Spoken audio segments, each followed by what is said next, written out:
Este video se llama Los mundos abominables de. Ay, ¿cómo se llama? Suau.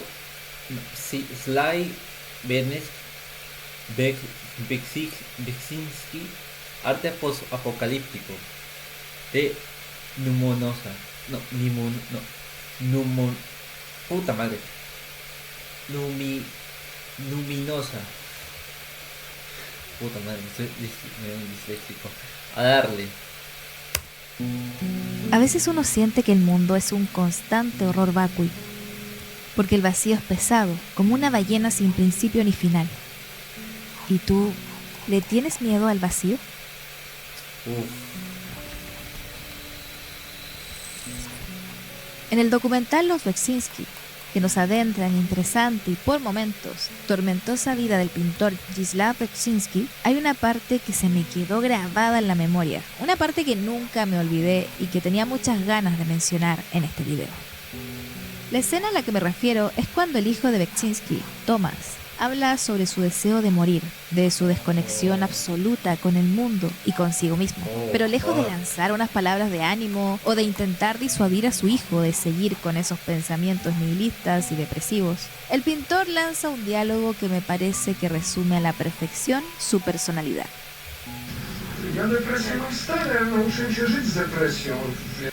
Que dice puta madre. A ver. ¿Por qué las cosas desencadenan las emociones normales y sanas? Yo estoy permanentemente deprimido, pero he aprendido a vivir con depresión. A la verga. Depresja mam stare, nauczyłem się żyć z depresją, wie pani, to jest ta sytuacja, która różni mnie od mego syna, kiedy ma depresję, jak bardzo umie z nią żyć, prawda? Mówię, że jeżeli... Le digo que si estás en un bote y sabes sabes que se dirige a una cascada. Jedzie łódka i wiadomo, że ona zmierza w kierunku wodospadu, prawda, który przyniesie koniec absolutnie. W tej łódce znajduje się ich fotel i kaktus, to lepiej siedzieć na fotelu, czekając na ostateczne rozwiązanie niż na kaktusie, prawda. I w związku z tym ja staram się... Y en ese sentido, en la vida diaria, intento ser más. Raczej na co dzień, wie pan, nie zmienia to mego ogólnego punktu widzenia. Na co dzień właściwie wszyscy siedzimy w celi śmierci, ale każdy chwili zabawa może się skończyć. Y la diversión y la diversión puede terminar, pero desesperarse no cambia nada. Tego powodu niczego nie zmieni. Recuerdo que cuando vi este documental hace un par de años, esa parte me golpeó muy fuerte. Fue como un terremoto mental, en el buen sentido, claro. Yo también estaba deprimida, pero me di cuenta de que podía intentar hacer que el viaje por esta vida fuera mucho más agradable. ¿Por qué tenía que empeorar mi enfermedad echando más leño al fuego de la desesperación? Beksinski fue en esencia un pintor deprimido, pero esa depresión parecía provenir de un miedo a la muerte, al vacío, a la nada. Por eso Gisław Beksinski decía que él pintaba para llenar su vacío existencial y dejar algo de sí mismo en el mundo con su arte. Pero no era un hombre melancólico ni nostálgico, sino pragmático, una especie de pesimista estoico. Y lejos de lo que se pueda pensar, Beksinski tampoco sentía anhelo por el pasado, lo que lo pone en el lado opuesto a los artistas románticos. De hecho, tenía baja autoestima y siempre pensaba que era peor que los demás. Incluso se definió a sí mismo como un imbécil.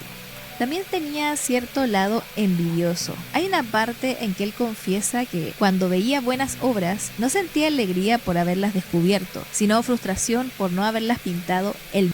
¿Sabes cuál es lo peor? Que yo sí sentí una vez eso, literalmente. De que sintiéndome esa sensación de que miren esa obra, esa pintura, desearía que yo lo hubiera hecho, desearía que yo lo hubiera pintado, desearía que yo lo hubiera hecho, desearía que los aplausos, sí. Si sintiera esa madre, esas sensaciones de celos. Mismo. Yo creo que si Beksinski tuviera la oportunidad de estar vivo ahora y ver lo que todos decimos sobre su arte, tal vez lanzaría un suspiro de frustración y pondría los ojos en blanco. Y es que su obra pictórica ha sido muy mal interpretada, lo que tampoco es raro, ya que el ser humano tiene la innata necesidad de interpretar lo que ve, sobre todo de interpretar lo que no acaba de comprender. Pero ya hablaremos de esto más profundamente más adelante. Algunos llaman a Beksinski el pintor de pesadillas. Otros aseguran que su obra es un retrato sobre diferentes aspectos del infierno, como ocurre con algunas obras de Wayne Barlow, un pintor del cual espero hablar más adelante porque su obra es buenísima. La verdad es que no quiero desestimar las interpretaciones y es buenísimo. Eso me recuerda al esto de Doom, el boss de Doom Eternal, de Doom 3, pero de una versión que sí o sí, antes que fuera ya de acción, así, era de terror, era puro terror esa madre. Bueno, el terror no era para mí, ese juego es como, no tanto, pero sí, algo por ahí. Buenísima. La verdad es que no quiero desestimar las interpretaciones y etiquetas que se han hecho sobre la obra de Beksinski, pero tampoco las quiero aseverar. No estoy de acuerdo en que fuera un pintor de pesadillas. Ni siquiera me convence lo de fantasía oscura. Siento que su obra va mucho más allá de esas etiquetas tan reduccionistas. Lo cual es paradójico y un poco hipócrita de mi parte, pues yo misma estoy encasillando su trabajo al denominarlo como arte posapocalíptico. Y es que además el propio Beksinski odiaba que la gente intentara darle explicación a su trabajo, razón por la cual evitaba asistir a sus propias exposiciones, pues no le gustaba mucho eso de que se le acercaran preguntándole qué quiso decir con tal elemento o qué significaba tal obra. Él estaba cansado de las simbologías, cansado de que los demás tradujeran sus pinturas a conceptos y palabras que poco tenían que ver con el propósito detrás de su proceso creativo. Cuando una periodista le dice que la gente piensa que su obra es sombría y pesimista, él le dice que su visión del mundo no era pesimista, sino romántica. La muerte es probablemente el motivo fundamental de mis pinturas, admitió él. Śmierć jest chyba podstawowym motywem moich obrazów i podejrzewam, że jestem na zjawisko śmierci wyczulony w silniejszy sposób. Beksinski sentía que era más sensible sobre este tema que el común de la gente, lo que exacerbaba su miedo a la muerte. Por eso seguía pintando, para no pensar tanto en lo efímero que es todo. Es como si caminaras por un jardín y no dejaras de pensar que esas flores se marchitarán pronto, en vez de disfrutar de su belleza. Lo que es bello, empapado de vida, mañana podría ser solo un escenario sembrado de tumbas y huesos podridos. Más o menos así funcionaba la mente de Beksinski. Y esta preocupación por la transitoriedad de las cosas se asoma constantemente en su arte. Él mismo dijo en una entrevista: considero la creación como el único camino posible de luchar contra la inevitabilidad de fallecer. Pinto para dejar algo permanente después de mi muerte. Me gustaría que la obra sobreviviera, pero es un deseo absurdo. Por supuesto, todo está condenado a desaparecer con el tiempo. Tener mis propias pinturas alrededor me ayuda a preservar la ilusión de haber creado cosas permanentes. Y esto es algo que yo puedo entender a la perfección. Cuando pinto, cuando estoy inmersa en el proceso de una pintura o un dibujo, mi mente entra en una especie de apacible ruido blanco. Dejo de sobrepensar, de preocuparme. Por eso pienso que pintar es como meditar. Entras en un estado de unión con el universo, por decirlo de alguna forma. Sí, y ya no te atormenta lo que no puedes controlar, pues ya sientes que estás controlando lo que haces en ese momento presente, que es crear formas. Eso sí me sucede, o sea, me sucede esas cosas también. O sea, me suceden en esas cosas de crear y sentir que estás sin calma, o sea, sentirte de que cada vez que haces algo que sí o sí en tranquilidad tu mente se desconecta, deja que solo el pincel, el lienzo, lo que tengas en la mano, deja que haga el trabajo. En un espacio vacío, a través de tus habilidades, imaginación y sensibilidad. Y siempre volvemos al vacío. Arte como lucha contra el temible vacío, debería llamarse en realidad este video. Y mientras investigaba, encontré un párrafo que escribí en mi diario hace un par de años, que me hace reflexionar sobre la esencia que habita la obra de Beksinski. La frase dice así: todos tenemos en el subconsciente una puerta misteriosa, una puerta oscura que se entreabre como un ojo cuando somos tocados por el espíritu del misterio. No sé en qué momento escribí esta frase, no sé qué pasaba por mi mente en ese entonces, pero me hace... A la mierda, amiga, creo que estabas disociada en ese momento, mana. Eso nos agrada. Tranquilo, estoy también disociado. Recuerda también, recuerda mis espías cuando literalmente el doctor le dice, era mi despido cuando el doctor le dice: ¿ustedes creen de que Dios esté en el cielo porque le temen miedo a sus creaciones? Y por eso nosotros también tenemos nuestras propias creaciones. O sea, literalmente era... No, creo que sí era la frase, pero... ¡Fua! Viene así, cosas de la nada, weón. Sucede. Hace mucho sentido con lo que estoy diciendo acá. Pintar, crear o escribir cuando se hace con el único fin de expresar algo inexpresable y que se te atora adentro es una forma de soñar. Porque como decía el maravilloso escritor Italo Calvino, todo lo que se puede imaginar se puede soñar. Pero hasta el más inesperado de los sueños es un rompecabezas que esconde un deseo, o su contrario, un miedo. Una frase que se ajusta a mi parecer a esa esencia muy lisa y abstracta que parece ocultarse tras los escenarios de la obra de Beksinski, quien pintaba para no darle el gusto a la muerte de ser olvidado y así poder dejar algo tras su partida. Y si se lo preguntan, su última pintura fue esta. Oh. La esencia filosófica de la obra de este pintor giraría en torno a la importancia de la forma y no del contenido. Y muchos de ustedes podrían decir, ya, pero Numi, es que su obra no es abstracta. Tiene que decir algo, dar una explicación. No puede no tratarse de nada. Y en una cosa tendrían razón. Por supuesto que su obra trata sobre algo. Solo que se equivocarían en la otra. No es necesario que todo el arte que consumimos tenga que sí o sí explicarse a sí mismo o tratar de algo objetivamente. Sí, hay obras donde el mensaje queda bastante claro y otras donde el espectador debe tener cierto bagaje cultural para entender los símbolos y metáforas que el artista añadió. Pero también existe un tipo de arte que se acerca más al centro de lo poético, de lo onírico, como las películas del fallecido David Lynch, que en paz descanse. Son obras que se basan más en las sensaciones que te generan, más que en el supuesto mensaje que intenta dar.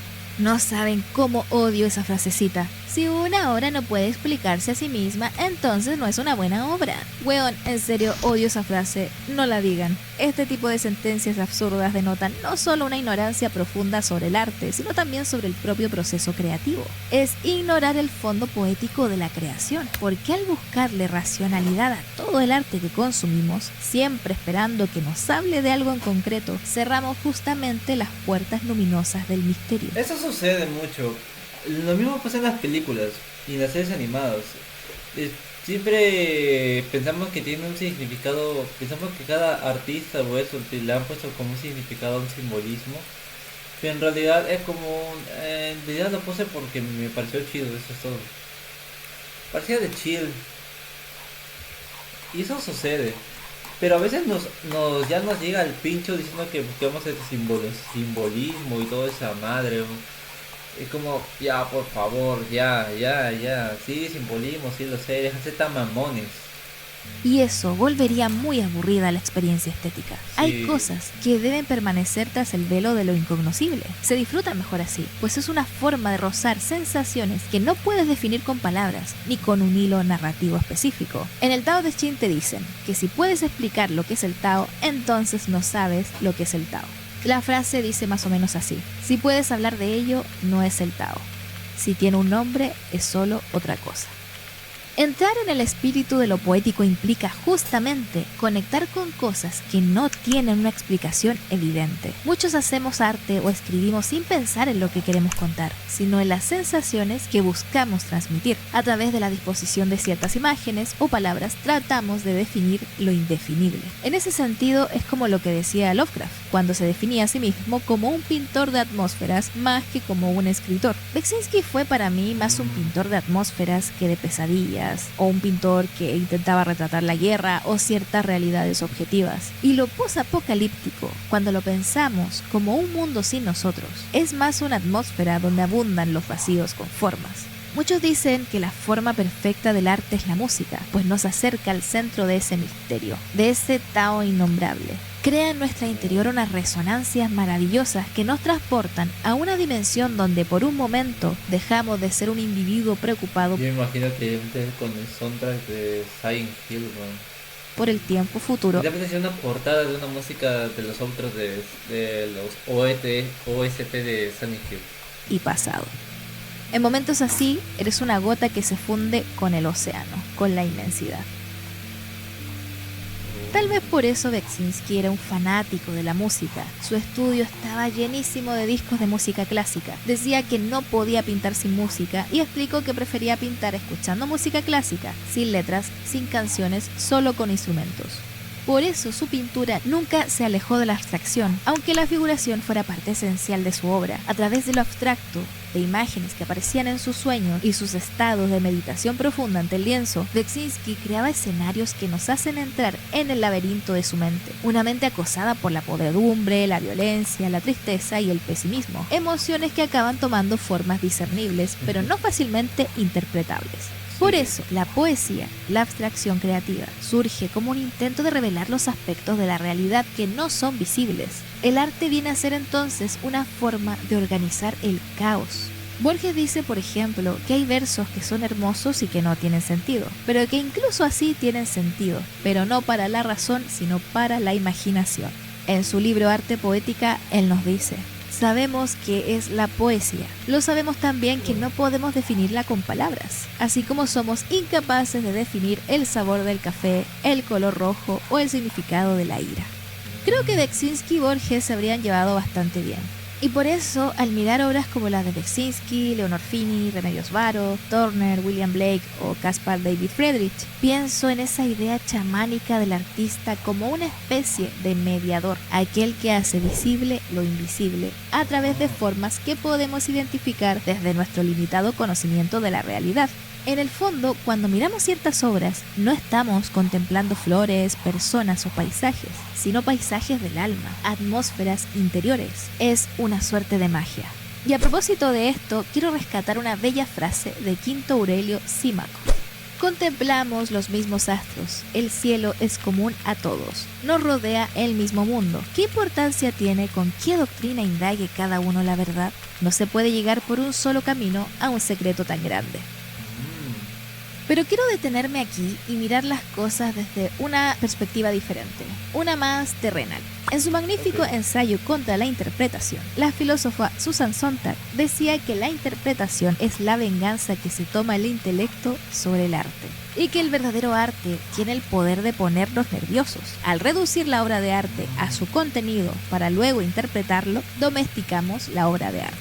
Y pienso que Beksinski asentiría con aprobación cuando ella afirma que ninguno de nosotros podrá recuperar jamás aquella inocencia anterior a toda teoría, cuando el arte no se veía obligado a justificarse, cuando no se preguntaba la obra de arte qué decía, pues porque esa... siempre la gente intenta justificar diciendo de que, ay no, es que esto tiene un significado y esto no, debe tener mucho...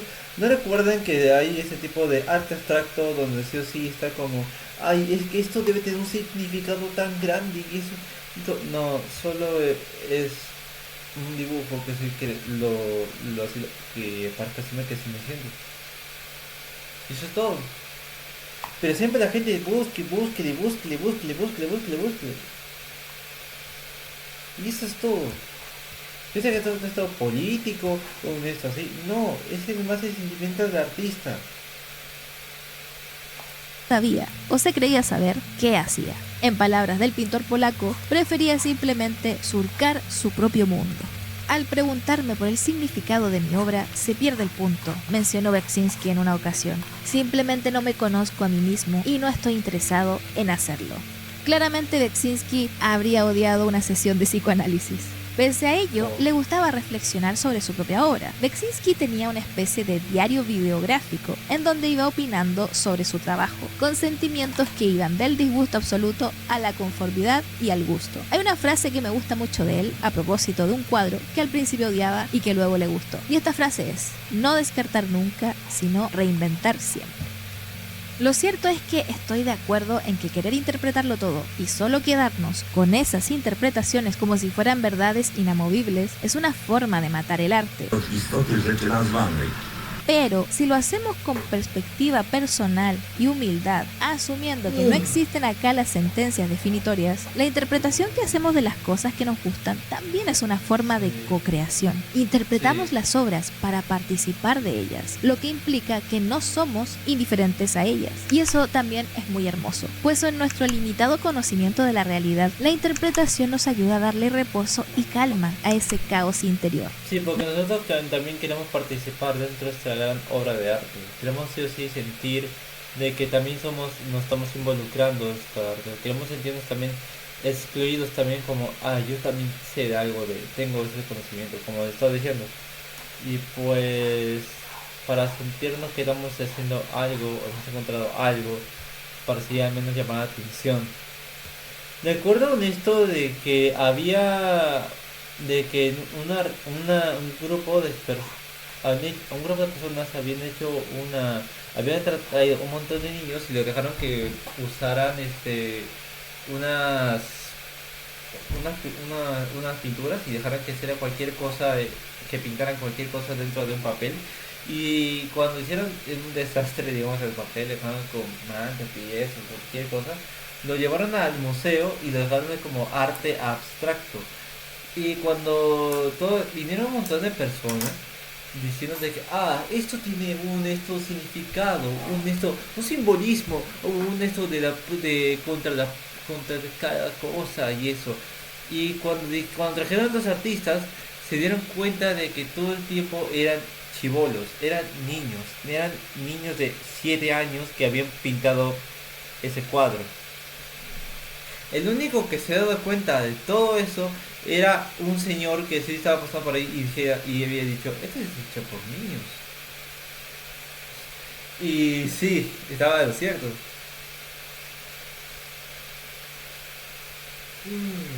Nombrar, buscar intimidad con las imágenes, todo esto es parte de nuestra relación con las obras de arte. Las experiencias del público nunca deben descartarse, los análisis. De alguna manera, interpretar también es una forma de crear.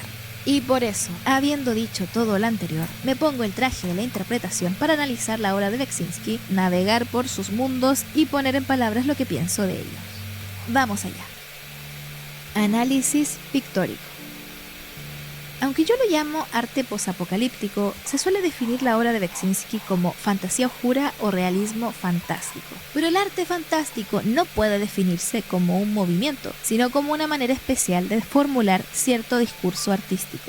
Lo fantástico es tan antiguo como la necesidad del ser humano de cuestionarse sobre los fenómenos que carecen a primera vista de una explicación lógica. Como propone Molina Foix en su libro Europa Imaginaria, en su intento por descifrar el misterio luminoso del mundo amenazador que le rodeaba, el hombre primitivo fue tejiendo una tupida red de interpretaciones más o menos maravillosas que le inculcó una conciencia de lo sobrenatural materializada enseguida en una serie de ritos religiosos y tradiciones folclóricas, crónicas y textos sagrados. Los artistas que se agrupan bajo dicha clasificación, tal como Beksinski, configuran con sus obras un universo personal que participa de la realidad objetiva en ciertos aspectos, pero no sigue sus leyes, ni se ve determinada por lo que sucede en el exterior, tal como se ve en las obras de Beksinski. Esta necesidad de establecer una especie de cosmogonía fantástica más allá de la lógica imperante o de las modas artísticas suele surgir en momentos de crisis, de existencialismo e incertidumbres, pues cuando se abren espacios para la duda es cuando aparecen manifestaciones de lo fantástico. La característica de lo fantástico es que surge de lo real para transformarse en algo subjetivo, apropiándose de lo externo y así poder repensarlo desde una nueva visión. De hecho, el propio Beksinski a finales de los 60 incursionó en lo que él mismo llamó su periodo fantástico, el que duró hasta mediados de la década de los 80, cuando su arte empieza a volverse un poco más abstracto, un poco más experimental. Es ahí incluso cuando él empieza a experimentar con la fotografía. Y fue en ese primer periodo fantástico cuando surgen sus obras más famosas, donde retrata escenas de muerte, putrefacción, paisajes repletos de calaveras, figuras deformadas, edificios sombríos y desiertos. Beksinski expresaba entonces: deseo pintar de la misma forma como si estuviese fotografiando los sueños. En esas obras era como si otro mundo se estuviera formando a partir de lo que quedó del nuestro, pero uno donde ya no participa el humano, sino un paisaje abrumador que se apropió de lo que quedó de nosotros, pero dejando rastros de nuestra cultura, como aquel cuadro donde aparece la frase Hoc signo vinces, que significa con este signo vencerás. Una frase bastante irónica tomando en cuenta lo que está retratando. Y es aquí cuando surge algo que me gusta denominar lo subhumano. Si los paisajes de Beksinski nos remiten a mundos oníricos y transmiten una sensación de angustia y desconsuelo, las figuras que aparecen en sus obras son aún más turbadoras. Los hombres que habitan sus imágenes suelen aparecer con un aspecto esquelético y, a pesar de estar representados de manera escultórica, tienen un perfil fantasmagórico o espectral. Si miramos sus estudios de pintura y dibujo, vemos un claro esfuerzo por torcer, descomponer, estirar y reorganizar músculos, tendones, piel, dientes, uñas, cabellos y huesos, creando unas texturas bastante interesantes, y todo esto con el fin de exponer situaciones expresivas. Este tipo de situaciones expresivas no parecen llevarnos a perder la referencia al cuerpo humano, sino que, por el contrario, esto se vuelve más poderoso en la medida en que genera malestar, una especie de body horror. Estas figuras me parecen hermosas pese a lo grotescas que son, porque habitan un mundo perturbado y decadente con arquitecturas al igual que ellos, también parecen estar construidos con cierta materia orgánica. La luz también juega un papel destacado aquí, ya que construye texturas que contrastan con ese ambiente depresivo. Y me gusta mucho fijarme en los edificios, son puro horror arquitectónico, sitios que me hacen Sí. pensar en cárceles, lugares donde entras, pero no Prisiones. sales. La nieve. Me recuerda como esa torre que mostraban dibujado mostrando el juego de, ¿cómo se llama? El videojuego de No tengo boca y quiero gritar, algo así. Me recuerda eso. Ese tipo de escenario. La ruina, el sentimiento de soledad, así como la grandeza de estos elementos arquitectónicos frente a la pequeñez de los seres humanos que ya han perdido sus características y no son más que fantasmas, me parecen elementos constantemente reiterados en las ciudades que presenta este artista. Y me fascina cómo logra unificar paisaje con arquitectura ruinosa. Sobre todo, muestra el interés de Beksinski en la arquitectura, pese a que decidió no ejercer como arquitecto tras graduarse y decantarse por la pintura. Para mí el misterio del espíritu humano se puede palpar en sus obras, pues retrata aspectos del universo inconsciente, pero a través de la degradación y la degeneración del cuerpo a través de lo grotesco. La categoría estética de lo grotesco suele combinar de manera fantástica elementos vegetales, animales y humanos, y estas combinaciones, si se miden según el modelo clasicista o realista, nos parece monstruoso a primera vista, pero no es más que una forma de sacar a la luz lo esencial, descartando el adorno.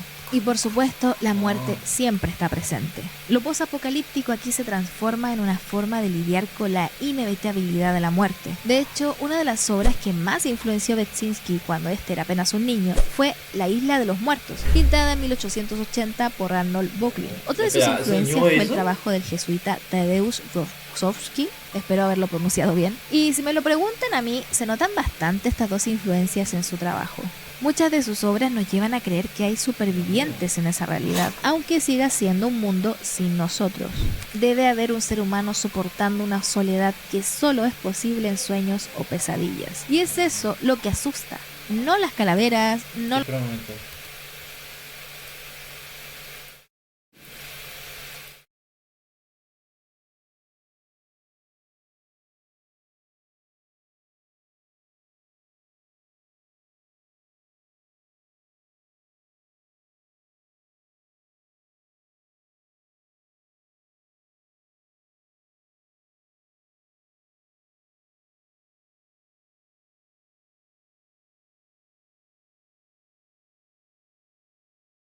los esqueletos, ni los cementerios o Eso siga. la destrucción del cuerpo humano, sino lo que se esconde detrás, es decir, un cuadro pintado con un pincel invisible que deja salir lo abominable. Beksinski pintaba su mente básicamente, y lo más probable es que se sintiera atrapado por la naturaleza limitada de esa mente, encerrada en una caja ¿Te con imaginas que literalmente todos esos ambientes es literalmente lo que él siente? Lo que él literalmente está sintiendo, él. Es lo que literalmente es lo que él está sintiendo en estos momentos. That's far, weón. como una calavera, lo cual le hacía buscar salidas de su propia esclavitud. Por eso pintaba estos mundos fantásticos. Me gusta pensar en los lugares que aparecen en sus cuadros como no sitios de la memoria. Estos sitios son lugares donde hubo violaciones a los derechos humanos o donde ocurrió una catástrofe. Estos no sitios se componen por paisajes contaminados, lugares donde hubo ataques terroristas, paisajes traumáticos para ciertas personas que sufrieron allí, sitios desfigurados, lugares malos, vacíos, cargados por un aire pesado. En definitiva, sitios donde habitan los fantasmas. Y este tipo de lugares son un componente estético bastante común en las imágenes posapocalípticas, pues nos arrojan con nuestra fragilidad, esa fragilidad, ese dolor, del cual intentaba escapar Beksinski a través de sus pinturas. Nos dicen los antropólogos que durante el Literalmente esa imagen.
Listo, porque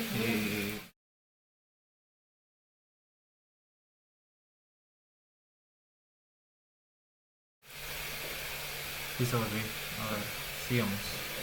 Miles de años, el hombre solo conoció el tiempo cíclico, un tiempo circular en el que el pasado y el futuro colapsan en un presente continuo, la cual se caracteriza por la abolición del tiempo y por la repetición de un modelo que se reactualiza constantemente como si fuera un ritual circular. Otra forma de apocalipsis Un simple sinfín. puede hallarse bajo la figura del agotamiento. Estos escenarios proponen la decadencia del sistema vigente y su disolución en una forma estéril. Y no me pueden decir que los personajes de Beksinski no son criaturas agotadas. O sea, mírenlos, están cansados de estar vivos.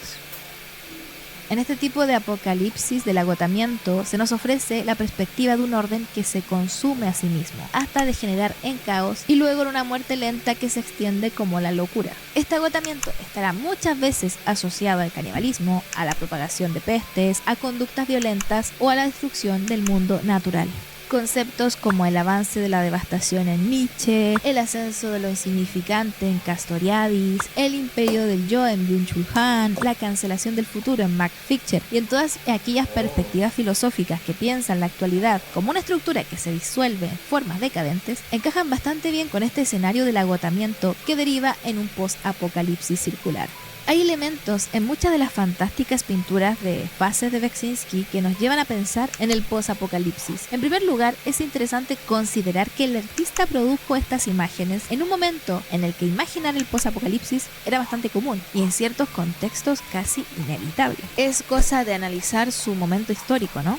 La Guerra Fría ya había atravesado una crisis que dejaba clara la posibilidad de un conflicto atómico, y cuando decimos pasará, no significa que estas crisis hayan sido superadas. La amenaza nunca ha dejado de rondar el debate político y la percepción popular. Hoy mismo parece que este gigantesco leviatán se asoma de nuevo para recordarnos que el humano es profundamente autodestructivo. Los escenarios desérticos, los edificios en ruinas, el infierno nuclear, el cielo tormentoso, la oscuridad constante, la soledad de los últimos supervivientes, el salvajismo de un mundo donde ya no hay normas, todo esto podemos verlo en las obras de Beksinski. Todo esto forma parte de las obras posapocalípticas. Un mundo donde dejamos de ser humanos y nos transformamos en otra cosa. Una de mis poetas favoritas, la sueca Birgitta Trotzig, escribía una poesía posapocalíptica que siento que encaja a la perfección con la obra de Beksinski. Los dejo con este poema de Birgitta para entrar en ambiente. Vacío amorfo, susceptible de adquirir cualquier figura, es como un presagio de grandes acontecimientos. Se acercan tiempos sin contexto, ninguna palabra responde ya a su antiguo significado. El tiempo se ha abierto como un precipicio y todo resbala. Todo es una corriente oscura y confusa, cada vez más rápida, pero sin destino. Añicos y escombros avanzan en torbellino por la oscuridad, y lo que el remolino de la tiniebla trae consigo no se puede nombrar. Fue en el alba de la primavera del 2005, cuando Wisław Beksinski fue hallado muerto en su departamento de Varsovia. La muerte, primordial en su obra, le rondaba como una vieja amiga. Su esposa había muerto varios años atrás. Su hijo Thomas se suicidó después de una depresión clínica. Tal vez al pintor polaco le atemorizaba más el hecho de morir que la muerte misma. ¿Era lo suyo un miedo al vacío o al sufrimiento? Tal vez ambas cosas. Y para su desgracia, halló lo que tanto temía de una forma violenta, horrible, mientras aún estaba en la cima de su carrera como artista. La policía dijo que había múltiples heridas por todo su cuerpo, la mayoría en su pecho. 4 días después, un estudiante de 19 años, señalado como Robert K., hijo de un buen amigo del pintor, sería detenido por el crimen. Acompañado de un amigo suyo, invadió la vivienda con el miserable fin de robarle dinero y estaba dispuesto a recurrir a cualquier recurso para conseguirlo. Fue condenado a cadena perpetua. A veces me pregunto qué habrá pensado Beksinski en esos últimos momentos, mientras se le iba el aliento, mientras alguien le arrebataba la vida tan injustamente. ¿Habría recibido la muerte con resignación o resistencia? No puedo dejar de pensar en su frase sobre aquel bote que se dirige hacia un acantilado. Y lo veo a él, sentado en ese bote, mientras intenta hacer de ese viaje una experiencia agradable, pese a conocer el inevitable final. Al menos podemos decir que consiguió lo que quería, dejar una importante huella en el mundo con su trabajo. Así que no murió, pues lo seguimos recordando y lo seguiremos recordando hasta que este sea un mundo sin nosotros.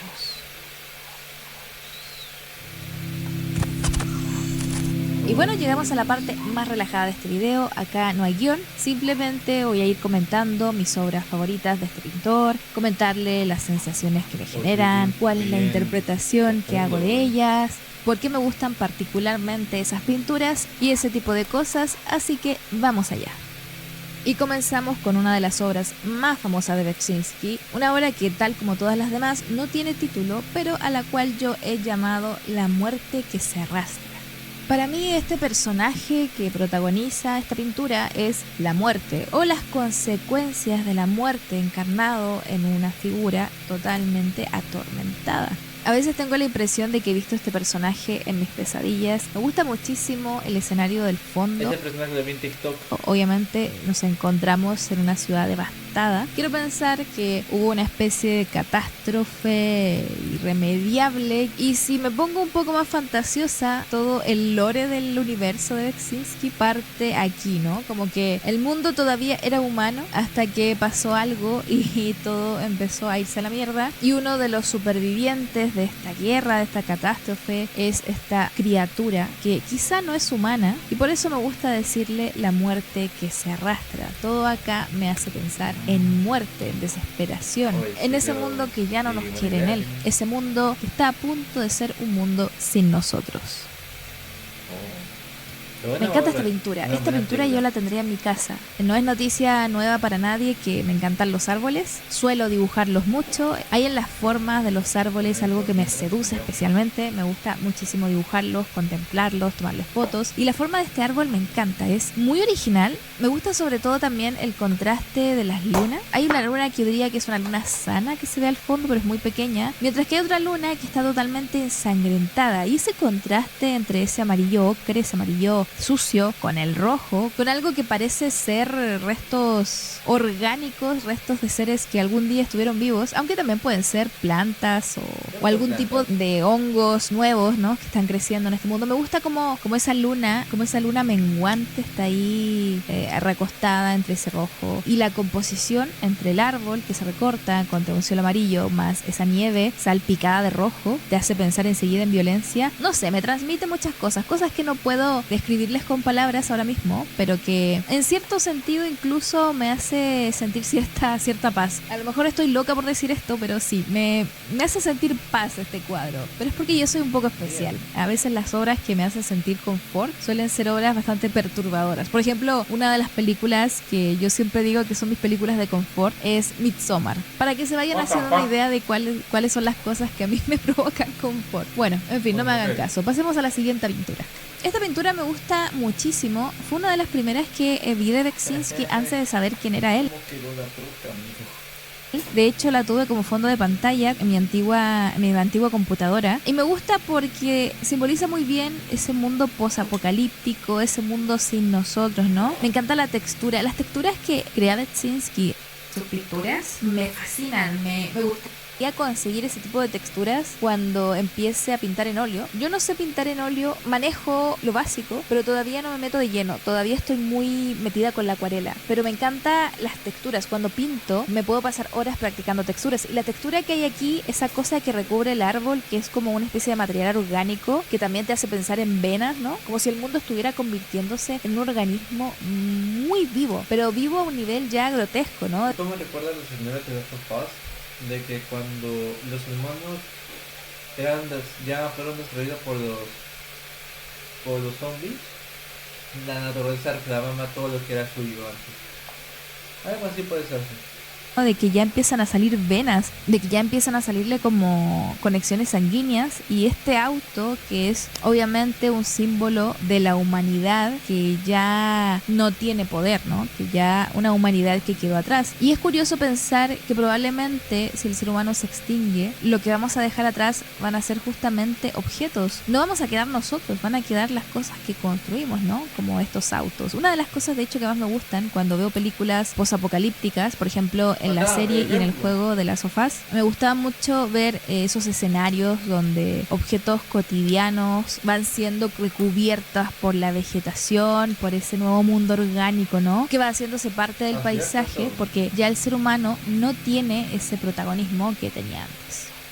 Esta pintura de Beksinski también es muy conocida. Me gusta simplemente por la composición y por ese racimo de dedos. Me fascina la forma en cómo Beksinski dibuja las manos, los huesos de las manos. Parecen como pequeños troncos de árboles y te da cierta sensación de tripofobia, ¿no? Como esta cosa de elementos pequeños que están acumulados, que están el uno junto al otro, creando una especie de caos orgánico, un amasijo de tejidos, de articulaciones. No sé, siempre me ha gustado mucho eso de las obras de Beksinski, y me gusta pensar también que este personaje es un músico condenado a tocar la misma melodía una y otra vez, una especie de Sísifo pero de la música.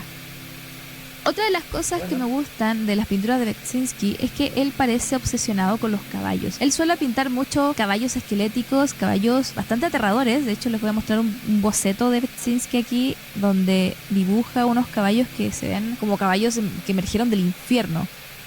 Y en esta pintura me gusta bastante la anatomía de esta cosa. ¿Cómo eso, Brownie? Yo digo que es un caballo, pero un caballo ya tipo evolución especulativa, pero elevado al 10. Ya es como un caballo que se fusionó con aquel que lo monta, ¿no? Eso es lo que me gusta, que en las obras de Beksinski pasa mucho eso, de criaturas fusionadas con otras. Y esta cosa de fusionar cuerpos para crear una especie de híbrido me atrae mucho. Me gusta mucho también la textura. Como siempre, voy a hablar mucho de las texturas de las pinturas de Beksinski porque me encantan. Y no sé, este cuadro también lo tendría en mi casa. Este es uno de los cuadros ya de la etapa posterior a su época fantástica, por así decirlo. Y este personaje me perturba bastante. Pienso que si me lo encontrara en la noche, en un pasillo, en la calle, me daría bastante miedo. Pero también me provoca pena. Transmite mucha tristeza, ¿no? Alguien que ha perdido su sentido. Una pena, miedo y al mismo tiempo sintiéndose como melancolía. Siento eso. Sentidos, pero me gusta pensar que son sentidos a un nivel más interno que externo, como que en el fondo esta figura es una representación más psicológica de alguien. Pienso en alguien que se ha cerrado al mundo y es alguien triste. Me gusta también la textura aquí, es ese uso del lavanda, del azul pálido con ese ligero amarillo. Siento que crea un equilibrio de color muy armónico. De hecho, las paletas de color Beksinski también me gustan muchísimo.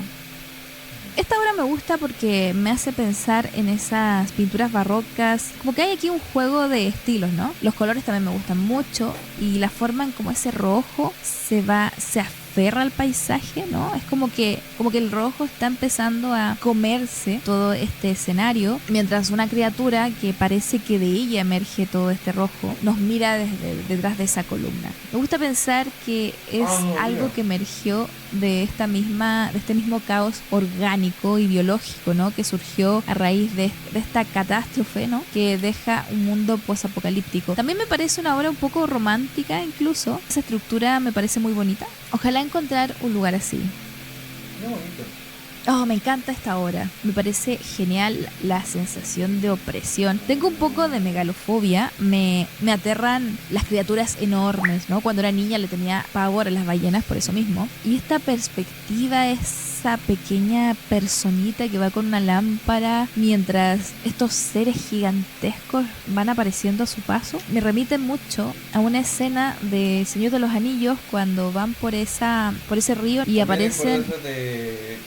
De los dioses de Egipto, cuando caminan y están los dioses, el entorno de Anubis, y ahí juzgando a todos su esto, diciendo ¿cuánto tienes para ofrecer? Y ahí regaban todo su oro realizando eso. Ahí, imponentes ahí ellos todos, así me recuerdo esa escena. Dos estatuas gigantes de dos reyes, y siempre me impactó mucho esa escena. Y aquí no sé, pienso en lo mismo, como que siento que realmente aquí estamos dentro de una pesadilla. Yo sinceramente no sé qué haría si tuviera que caminar por un pasillo así. Esos seres gigantes que algunos tienen cosas en sus manos, ¿no? No sé, me hace pensar en ángeles. Siempre he pensado que los ángeles no son ni buenos ni malos, son un poco como los daimones griegos, seres un poco neutrales, y eso hace que, al menos a mi parecer, sean mucho más aterradores incluso.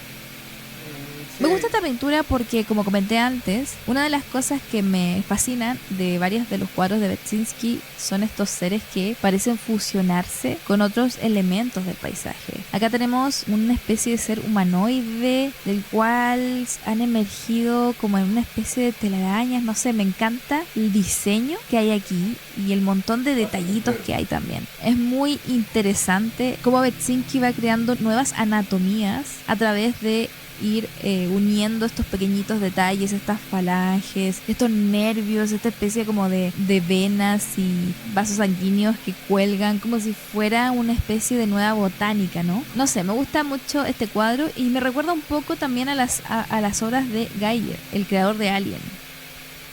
Me gusta esta obra porque siempre me han gustado los cuadros que retratan el mar en toda su amplitud. Ya dije antes que tengo megalofobia y debería también tener talasofobia, pero no le tengo tanto miedo al mar. De hecho, me encanta bañarme en él. Pero siempre he dicho también que el miedo me atrae. Incluso las cosas que me dan miedo me atraen. En este caso, estos paisajes enormes donde parece haber algo pequeño protagonizando el paisaje. Esa sensación de insignificancia, de hallarte totalmente absorbido por fuerzas que no puedes controlar, me fascinan este tipo de obras. Sí, como sintiendo de que no puedes controlar las mareas nada más controlan tu camino, nada más. Que te hablan un poco de lo infinito, ¿no? De lo abismal. Y con ese cielo al fondo que es totalmente oscuro, que ni siquiera sé si es un cielo o un abismo, no sé, me encanta. Esta es otra obra que si tuviera el dinero la compraría. Y acá lo mismo, otro océano que se funde con una galaxia mientras un montón de objetos pequeños parecen desperdigados, ¿no? Por este cosmos. Y repito, me encantan los océanos, me encantan las pinturas de mares. Y cuando se fusionan con el cielo, mejor. Siempre he pensado que el agua es el elemento primordial, el origen de todo. Esto ya ha sido retratado en la mitología y hay una confirmación incluso científica que en el agua fue donde se origina por primera vez la vida. Por lo menos fue así en el planeta Tierra. Siempre pienso que si este mundo desaparece, también lo último que va a desaparecer es el agua. El agua va a ser como ya el último bastión, ¿no? El último refugio. Y ya desapareciendo el agua, se acaba todo. Me gusta esta obra porque siento que hay una historia aquí. Hay una pequeña puerta cerrada en ese muro que me hace pensar un poco en la puerta de Coraline, la película Coraline. Sí. Y lo que veo es algo suspendido que parece un órgano gigante, el cual parecen anhelar esas criaturas de los costados, criaturas que obviamente están desnutridas, y siento que eso que cuelga al medio, que es una especie de órgano vital, es algo que ellos anhelan tener, que están aguardando poseer para sí mismos. Me gusta mucho porque aquí se siente ese peso de lo fantástico, ¿no? Pero nunca siendo abiertamente explicativo. Como he dicho a lo largo de todo el video, Beczinski no quería explicar sus obras, él pintaba de forma subconsciente y cualquier cosa puede pasar aquí. Otra obra que me encanta, miren ese abismo negro con ese edificio, creo que es un edificio, aunque podría ser una montaña, de forma muy geométricamente interesante, y ese contraste con esa niebla negra y ese océano que se va volviendo oscuro, me da mucho miedo. Me imagino como estar ahí, el pavor que me daría intentar meterme. O no sabiendo qué es lo que hay adentro, aparte de ese edificio, o qué hay dentro de ese edificio. ¿O por qué la niebla oculta todo? ¿Hay algo más dentro de este edificio? Y nadar hacia ese lugar. Es fascinante lo opresivo que es esta pintura. Me gusta esta obra porque pienso en una criatura que obviamente estuvo pegada bastante tiempo a ese muro, a juzgar por la sombra, por la marca que deja ahí, y que parece que se ha podido por fin liberar, y en esa liberación se desintegra, ¿no? Desaparece, pero siento que es como un desvanecimiento, una forma de desaparecer que es al mismo tiempo su libertad. Al fin esta criatura puede descansar, porque imagínense estar condenado a estar en un solo lugar por mucho tiempo, ver pasar años y años mientras tú estás atrapado sin poder hacer nada, sin poder hablar, sin poder emitir ningún sonido. Siento que en el fondo esta pintura es una pintura positiva, de alguien que se ha lidiado al fin del tormento al cual estaba sometido. Lo que me gusta de esta pintura es que nos cuenta una historia. vemos a un ser de cráneo muy particular, un ser grotesco, si podríamos decirlo así, con las manos enormes, que sostiene otra criatura humanoide vestida de rojo. Beksinski usa mucho el color rojo en ropas de muchos de sus personajes que tienen esa misma fragilidad, que parecen estar siendo acunados por otro personaje. Vemos al fondo una casa con 2 ventanas iluminadas en una especie de paisaje cubierto de ceniza y de nieve. No sabemos si este personaje se ha robado esa criatura o la está salvando, o simplemente pasaba por ahí con ella, pero no sé, me encanta las infinitas posibilidades de historias que podemos sacar a partir de este personaje. No sé qué se les ocurre a ustedes, pero a mí me gusta muchísimo. Siento que deja la puerta abierta para sacar muchas ideas para historias. Seleccioné esta pintura no porque sea una de mis favoritas, sino porque cuando pienso en aliens, cuando pienso en extraterrestres, me imagino que una de las formas que podrían llegar a tener es esta. Se me hace una anatomía muy interesante, muy visual, y me gusta pensar que debe haber por ahí en alguna galaxia extraterrestres con esta anatomía, con esta forma.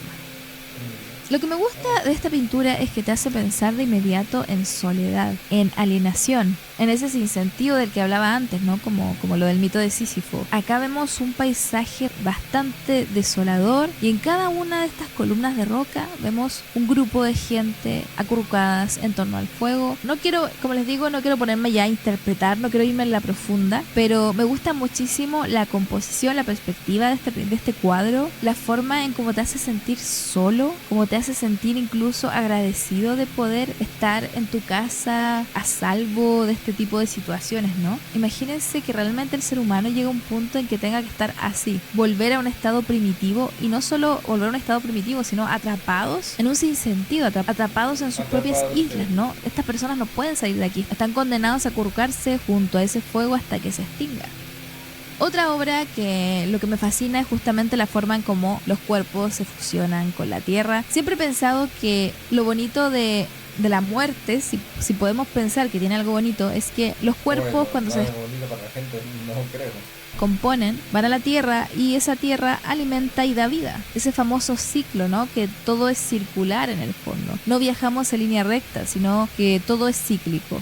Cíclico hasta que el sol se apague y el mundo muera y todo se destruya, pero para eso faltan millones de años todavía, por suerte, o eso creo. Y no sé, siento que hay mucha belleza en este tipo de cuadros donde hay cadáveres que se fusionaron con el paisaje, con la tierra, y van creando una especie de microuniverso orgánico que es a su manera bastante bello. Sí, muy bonito. Otra obra donde vemos un árbol. Lo que me gusta de los árboles es que son un símbolo de vida. Donde haya árboles hay vida, ¿no? Y los árboles por lo general me transmiten mucha paz, pero en los cuadros de Beksinski es todo lo contrario. Los árboles me parecen como una señal de peligro, incluso, como algo ominoso. Miren este árbol negro que contrasta con ese rojo furioso. Parece que esto es parte de un círculo del infierno, ¿no? Y me gusta mucho también esa especie de bloque delgado que hay arriba, lleno de llamaradas infernales, y ese montón de gente acurrucada en el suelo en torno a una especie de pozo. Todo aquí se me hace muy onírico, muy pesadillesco, y no sé, es otro de ese tipo de pintura de Beksinski donde abunda el pesimismo, ¿no? Esta pintura en particular, lo que quiero destacar es que Beksinski está usando como cruces postes de eléctricos, ¿no? Creo que es muy original tomar los postes eléctricos, algo tan humano, tan de construcciones del ser humano, para simbolizar la destrucción del mismo, ¿no? Es muy irónico que a través de algo que simboliza la luz, la presencia del hombre en el mundo, justamente se esté mostrando su decadencia, su desaparición, su extinción probablemente.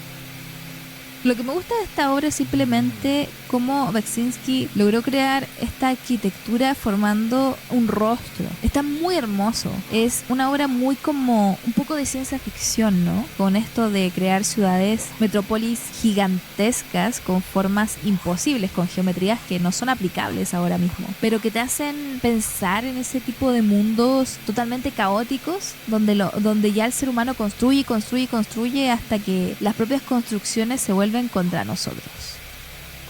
Una criatura que se fundió con el paisaje. Aquí lo que me gusta sobre todo es el uso del color. Me gusta mucho la composición, como esa especie de lanza hace que encaje la luna ahí en ella, lo que te hace pensar en una lámpara, ¿no? Y cómo crecen esos arbustos en este cuerpo, en esta criatura que se está descomponiendo. No sé, me encanta esta obra y de hecho me acabo de dar cuenta de que hay una especie de rostro muy pequeño ahí abajo. No sé qué significará, no sé, pero todo me gusta en esta obra. Y bueno chicos, esta sería mi selección de mis obras favoritas de Beksinski. No sé cuáles son las suyas, todos tenemos gustos distintos. La verdad es que todas las obras de Beksinski me gustan. Muchas gracias por llegar al final de este video ensayo. Espero que lo hayan disfrutado. Y un abrazo gigante tanto a los miembros de mi Patreon como a los miembros del canal, quienes apoyan este proyecto y de hecho fueron quienes votaron que el primer video del 2025 tenía que ser sobre Beksinski. Agradezco especialmente a Agustín Atencio, Ewaldo, Negatividad, Chris S, Chris Q, Soyi, Gabriel Sánchez. Pues me sincero, me gustó.